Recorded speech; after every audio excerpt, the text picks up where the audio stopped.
या तो तू युद्ध में बलिदान देकर स्वर्ग को प्राप्त करेगा अथवा विजयश्री प्राप्त कर पृथ्वी का राज्य भोगेगा। गीता के इसी श्लोक को प्रेरणा मानकर भारत के शूरवीरों ने करगिल युद्ध में दुश्मन को मात दी।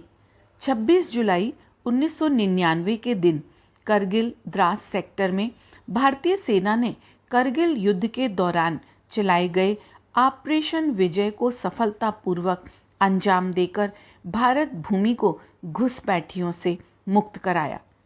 करगिल भारत के लद्दाख केंद्र शासित प्रदेश में एक नगर है। यह सुरु नदी की घाटी में स्थित है। कश्मीर के करगिल क्षेत्र में सामरिक महत्व की ऊंची चोटियां भारत के अधिकार क्षेत्र में आती हैं। उन दुर्गम चोटियों पर शीत ऋतु में रहना काफ़ी कष्ट साध्य रहता है। इस कारण भारतीय सेना वहां शीत ऋतु में नहीं रहती थी।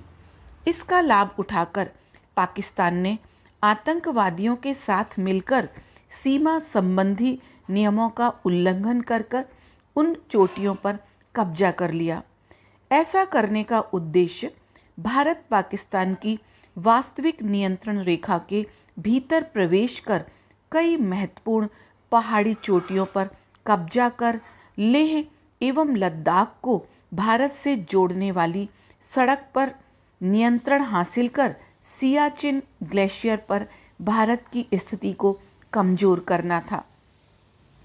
भारतीय सेना के सामने सबसे बड़ी चुनौती थी दुश्मन काफ़ी ऊंचाई पर था और भारतीय सेना को निशाना बनाना आसान था।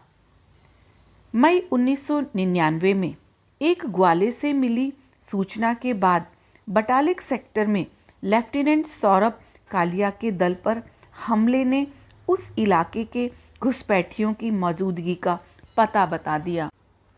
पाकिस्तान की ओर से भी बहुत ज़्यादा संख्या में सैनिक कारगिल भेजे जा चुके थे।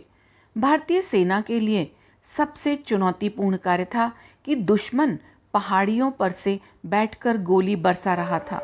ऐसे में भारतीय जवानों को छिपकर या रात में चढ़ाई कर ऊपर पहुंचना पड़ रहा था, जो कि बहुत जोखिमपूर्ण था। 8 मई को भारतीय सेना ने ऑपरेशन विजय शुरू किया, जिसमें 30,000 भारतीय सैनिक शामिल थे। थल सेना के सहयोग के लिए भारतीय वायुसेना ने 26 मई को ऑपरेशन सफ़ेद सागर शुरू किया। जल सेना ने भी कराची तक पहुंचने वाले समुद्री मार्ग से सप्लाई रोकने के लिए अपने पूर्वी इलाकों के जहाजी बेड़े को अरब सागर में खड़ा कर दिया। लगभग 60 दिन चले इस युद्ध में आर्टिलरी यानी तोपखाने से 2.5 लाख गोले और रॉकेट दागे गए। 300 से अधिक तोपों, मोर्टार और रॉकेट लॉन्चरों ने रोज लगभग 5,000 बम फायर किए। हर आर्टिलरी बैटरी से औसतन 1 मिनट में 1 राउंड फायर किया गया। दूसरे विश्व युद्ध के बाद यह ऐसी पहली लड़ाई थी जिसमें किसी एक देश ने दुश्मन देश की सेना पर इतनी अधिक बमबारी की थी। इस युद्ध में हमारे लगभग 527 से अधिक वीर योद्धा शहीद व 1300 से ज़्यादा घायल हुए। इनमें से अधिकांश ने तो अपने जीवन के 30 बसंत भी नहीं देखे थे, अर्थात उनकी उम्र 30 वर्ष से कम थी। कैप्टन विक्रम बत्रा, जिनका साहस हिमालय से भी ऊंचा था, उन्होंने कई सामरिक महत्व की चोटियों पर भीषण लड़ाई के बाद फतह हासिल की। यहाँ तक कि पाकिस्तानी लड़ाकों ने भी उनकी बहादुरी को सलाम कर शेर शाह के नाम से नवाजा। अमर शहीद कैप्टन विक्रम बत्रा को उनके अदम्य साहस और बलिदान के लिए मरणोपरांत भारत के सर्वोच्च सैनिक पुरस्कार परमवीर चक्र से सम्मानित किया गया।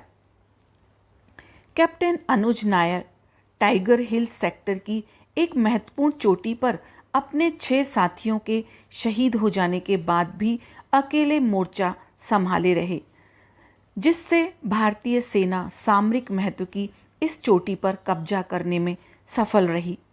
कैप्टन अनुज नायर को अपने शौर्य एवं पराक्रम के लिए भारत के दूसरे बड़े सैनिक सम्मान महावीर चक्र से सम्मानित किया गया। मेजर चक्रपाणी आचार्य कारगिल में दुश्मनों से लड़ते हुए शहीद हो गए। उन्हें इस वीरता के लिए महावीर चक्र से सम्मानित किया गया। लेफ्टिनेंट मनोज पांडे अत्यंत दुर्गम क्षेत्र में दुश्मनों के कई बंकर नष्ट करते रहे और अपने अंतिम क्षण तक लड़ते रहे।